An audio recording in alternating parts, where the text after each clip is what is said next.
Okay, so you guys remember that activity we did on, we did an activity online. It was basically just to get you guys started, get you guys thinking about what life was like in the trenches, and some of the decisions that everyday soldiers had to make. It wasn't for a grade, but thank you. I did for noticing. Thank you for noticing. But what I noticed about your guys' class in particular, for those of you who got far enough, was a lot of you, when you got to the portion where you could either stop digging or continue to dig, a lot of you continued to dig and it ended up in your death. Or at the end, a lot of you decided to not man the machine gun and you ended up dying on that last part. You got stabbed by a German soldier. So it was just some observations that I saw from your guys' class in particular, but a lot more of you guys finished it than the other classes. So today what we're going to be doing, I don't know if you guys remember back when we had those primary documents during the imperialism, the political cartoons that you guys broke down.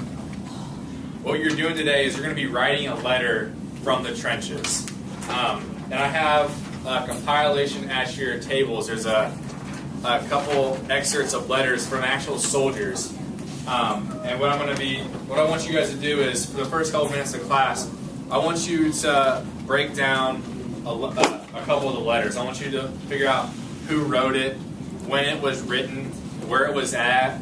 I want you to figure out like what the contents are, like what was going on at the time, what conditions these soldiers were living under. And I want you to be making notes of this on a separate sheet of paper because it's going to help you write your letter home from the trench.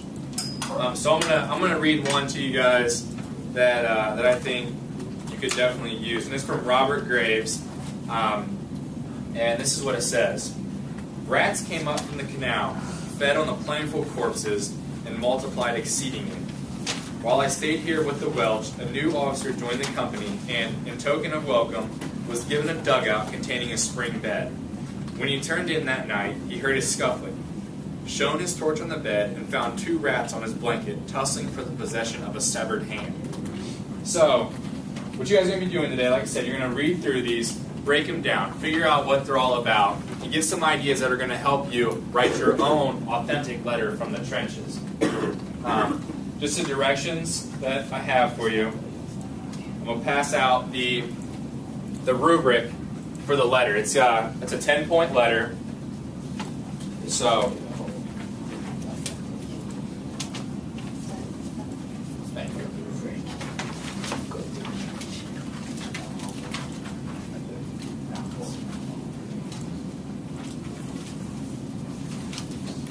All right, you guys can just go along with me as I read the directions. So, after reading the primary source accounts of soldiers who fought in the trenches during World War I, you must now imagine that you are a soldier in the trenches.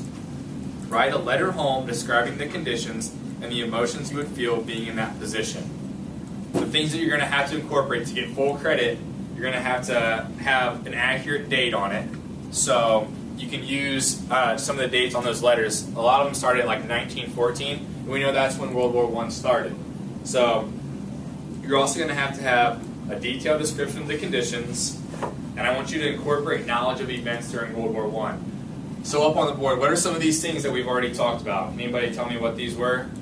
Yeah, trench foot. Talked about trench foot. That's up here, where there's like a flesh-eating disease that was caused because soldiers didn't have enough equipment or enough change of clothing. They're constantly in mud. What's the black thing like on the top of the foot? That would be his toes that are rotting away.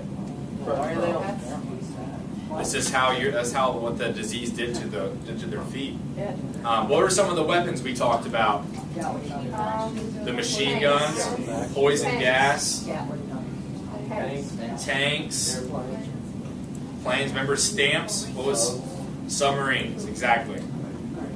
So you guys can use some of these things that we've already talked about in class. That could be the knowledge that you're incorporating. It also has to appear to be authentic. And what I mean by that is this. I have an example up here. It's like an authentic letter. We don't want a letter sent home because that's going to be perfectly clean, not crumpled. Because what do we know about life in the trenches? What was life like in the trenches? Dirty. It was dirty, Disgusting. disgusting. Terrible. They were constantly in mud. So you're probably not going to send home a letter that's perfect yet, Josh. Yeah. I just would like to know that I'm pretty sure that some people state that the poison gas used in World War I was actually a form of chlorine, pure chlorine. You know, because it's a green gas in its pure elemental form. I'm not 100% positive on that, but Yes, chlorine was part of it. it was part of it. Chlorine Then. compound. Okay. So I'm going to read this one to you, this example, and this is something that I kind of want you guys to model it off of, that I want this to be like. So it says, "Dear family, I'm sorry to inform you, but the conditions I'm living in are dreadful. We live in giant holes or trenches that are dug into the ground. All day, every day, I walk or stand in mud that covers my ankles. We practically live with rats and the rotting corpses of our comrades. The other day, I saw a small group of rats eating away at my friend's dead body. Every day, there are more people that die of reasons other than bullets. There are thousands of cases of trench foot, which is an infection that can become gangrenous, like we talked about up here, that's eating away the flesh. During the night, I can't sleep because I hear gunshots and the screaming of people in pain. I am sorry to say it, but this may be my last letter. Pray for me and hope that I make it home safely. Your son, George Thompson, dated March 1916. So this is what you guys are going to be creating. And you need to authenticate it. You know, maybe rub some tea or some coffee on it. Maybe make a burn. Are there any questions on what you guys are supposed to be doing?